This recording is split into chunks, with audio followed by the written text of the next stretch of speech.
지놀라는 토트넘과 파리 생제르맹에서 활약했던 축구 선수인데요. 특히 프랑스 축구 팬들에게는 프랑스의 마술사로 꼽히는 유명한 축구 선수였습니다. 지단 이전의 아트사커의 창시자이기도 한데요. 지놀라는 1967년 1월 25일 프랑스 남부의 항구 도시 가생에서 이탈리아계 부모 밑에서 태어났습니다. 그는 1983년 자택에서 가까운 클럽인 생트 막심의 유소년 클럽에서 지도를 받고 1985년 18살의 나이로 스포르팅 툴롱 바레에 입단함으로써 축구 인생을 시작했습니다. 1988년에 데뷔한 지놀라는 프랑스의 촉망받는 유망주들 중 하나였고 그 중에서 가장 성공한 선수로 꼽히고 있습니다. 지놀라는 레프트 윙어로 활동하며 2시즌 동안 61경기 8골을 기록했습니다. 그는 우아하고 화려한 플레이를 선보인 데다 잘생겼기 때문에 수많은 팬들을 양산했습니다. 화려한 드리블, 환상적인 볼 컨트롤, 그리고 강력한 슈팅을 보유한 지놀라의 필적할 유망주는 당시 프랑스에선 결코 찾아볼 수 없었습니다. 지놀라는 1990년 브레스트로 이적했는데요. 브레스트는 1990년도 시즌에 강등되었지만 그는 혼자 빛났습니다. 1991년 지놀라는 파리 생제르맹과의 경기에서 최고의 활약을 선보이며 팀의 3대2 승리를 이끌었습니다. 그를 지켜본 앙리 미셸 대표팀 감독은 그를 국가대표로 발탁하여 알바니아와의 친선 경기에 내보내는 등 승승장구하였습니다. 또한 1993년에 유로파컵 4강에 진출하는 데 큰 기여를 하면서 프랑스 올해의 축구 선수에 선정되었습니다. 이 시기 지놀라는 제라르 울리의 프랑스 대표팀 감독의 부름을 받고 1994 미국 월드컵 지역 예선에서 주전 선수로 활약했고 17경기에 출장하여 3골을 기록했습니다. 그는 환상적인 개인기와 드리블을 선보이며 프랑스 최고의 인기남이 되었고 TV에 여러 차례 출연하여 화제의 중심에 서기도 했습니다. 특히 정교한 기술력을 가진 좌측 윙어로 드리블 테크닉을 통해 화려한 볼거리를 제공하여 팬들과 평론가 모두에게 극찬을 받았던 그라운드의 마법사였습니다.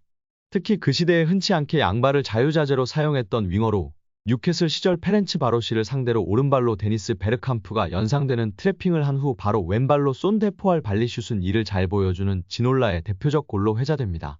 또한 1999년 리즈 유나이티드와의 FA컵 경기에서 왼발 중거리 슛으로 골대를 2번 친 후 오른발 중거리 슛으로 기어이 득점을 이뤄내는 신기를 보일 정도로 본인이 가진 기술력을 양발과 연계하는 능력이 탁월했다는 평가를 받았습니다. 이 양발을 이용한 드리블 돌파 기술이 특히 탁월했는데 상대 풀백 앞에서 공을 오밀조밀 드리블하며 상대의 태클을 유도하고 본인은 앞으로 치고 나가는 특유의 드리블 스타일은 아직도 지놀라의 대표 기술로 회자되고 있습니다. 그런 그가 이강인을 향해 극찬했다는 것은 실로 놀라지 않을 수 없는 대단한 일입니다. PSG와 토트넘 등에서 활약한 다비 지놀라는 선수로서 이강인을 볼 때, 그의 이미지를 볼 때 그가 마요르카에서 활약할 때부터 메시의 왼발과 많이 닮은 왼발을 가졌다. 왼발로 경기를 할 때 항상 색다른 모습을 보이는 방식은 메시가 바르셀로나에서 했던 움직임과 몸짓을 발견할 수 있다. 나는 이강인이 PSG에서 꽃 피우고 발전하는 모습을 기다린다. 라고 엄청난 칭찬을 남겼다. 지놀라 이전의 이강인과 메시에 대한 비교는 이미 이전에도 나온 바 있는데요. 스페인 매체 아스는 지난 11월 16일 이강인이 A매치에서 싱가포르를 상대로 선발 출전해 조규성의 득점으로 이어진 날카로운 패스를 칭찬하며 이강인은 메시 스타일의 도움을 선보였다. 한국 대표팀에도 힘을 실었다. 그의 어시스트는 훌륭했다라고 평가했습니다. PSG에서 리그앙 데뷔전을 치른 이후에도 오른쪽 윙으로 출전한 이강인에 대해 리그앙은 메시가 남긴 거대한 자리를 채워야 함에도 특히 이강인은 아르헨티나의 위대한 선수가 한때 차지했던 공간을 채우는 걸 즐겼다. 이강인의 새로운 고용주가 이날 거둔 수확 일부에 실망했을지라도 이강인은 PSG에서 데뷔한 첫 번째 대한민국 선수가 된 자신의 성과에 만족할 것이다라고 메시와 비교하며 칭찬했었습니다. 아주 프랑스 축구의 자부심이 높은 프랑스 축구인들 중에서 동양인에게 테크니션의 대표주자가 극찬을 한 것은 무척이나 이례적인 일로 꼽을 수 있습니다.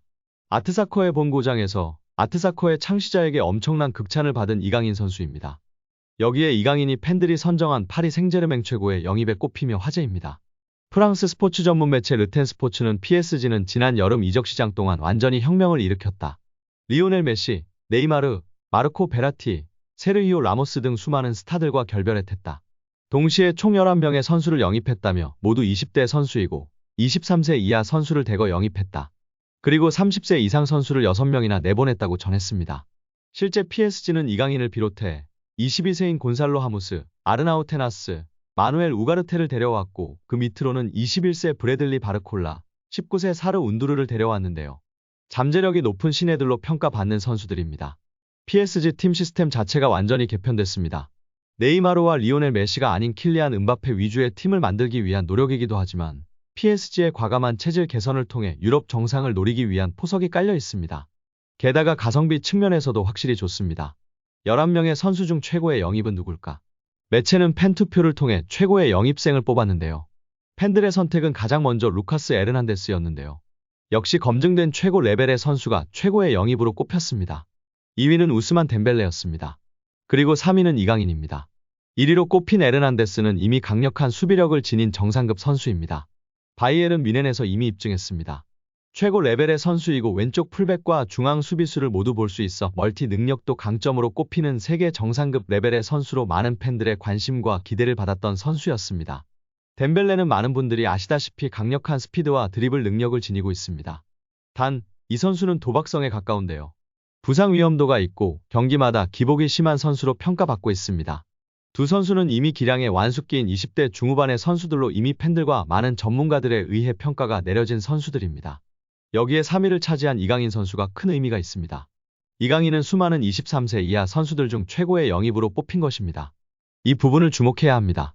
PSG가 영입한 영권들 중 최고의 잠재력을 가지고 있고 팬들의 관심과 사랑을 받고 있다는 의미입니다. 이강인보다 낮은 투표를 받게 된 우가르테 선수는 포르투갈 스포르팅 리스본에 2021년 입단한 뒤 주축 미드필더로 자리매김했던 선수입니다. 첫 시즌부터 25경기를 소화하며 주목받았고 우루과이 대표팀에도 뽑혔습니다. 2022년도 시즌에도 리그 31경기에 나왔으며 2022 국제축구연맹 카타르 월드컵 본선에도 이름을 올렸습니다. 지난 3월 한국과의 평가전에도 출전한 바 있습니다. 첼시 등 복수의 팀들로부터 관심을 받았던 우가르테였으나 PSG가 결국 더 많은 돈을 앞세워 영입에 성공한 것으로 알려져 있습니다. 우가르테의 이적료는 6천만 유로 약 854억 원으로 알려져 오버페이가 아니냐란 소리까지 들었던 PSG입니다. 또한 정통 공격수에 대한 갈망으로 하무스를 임대했다가 최근 완전 이적시켰는데요. PSG가 벤피카 구단에 지불할 이적료는 최대 8천만 유로 약 1132억 원으로 알려져 있습니다. 기본 이적료는 6,500만 유로 약 920억 원에 옵션 1,500만 유로 약 212억 원이 더해지는 형태입니다. 트랜스퍼마르크트에 따르면 하무스의 이적료는 기본 이적료만으로도 PSG 구단 역대 5위에 해당하고 옵션이 실행되면 역대 4위까지 오르게 되는 등 천문학적인 액수를 쏟아 부은 두 선수보다도 이강인이 팬들의 사랑과 관심을 받고 있고 잠재성을 인정받은 놀라운 결과입니다. 심지어 이강인은 올 시즌 PSG 적응에 변수가 많았는데요. 시즌 전 부상을 당했지만 시즌 개막부터 주전으로 뛰었습니다. 병역 혜택을 위해 아시안게임에 출전했습니다. 사실 올 시즌 이강인에게 PSG의 첫 시즌 적응을 위한 시간이었습니다. 하지만 존재감은 남달랐는데요. 아시안게임으로 병역 혜택을 받은 이강인은 복귀하자마자 은바페와 절묘한 조화를 이뤘습니다. 결국 다재다능한 그를 주 포지션인 윙어가 아니라 중앙 공격형 미드필더로 사용해야 한다는 현지 매체들의 강한 주장들이 나왔습니다. 최전방 은바페가 윙어에서 중앙 공격수로 이동한 상황. 중원에서 상대 수비를 찍고 은바페에게 좋은 패스를 연결할 선수가 없다는 PSG의 딜레마를 지적한 주장이었습니다.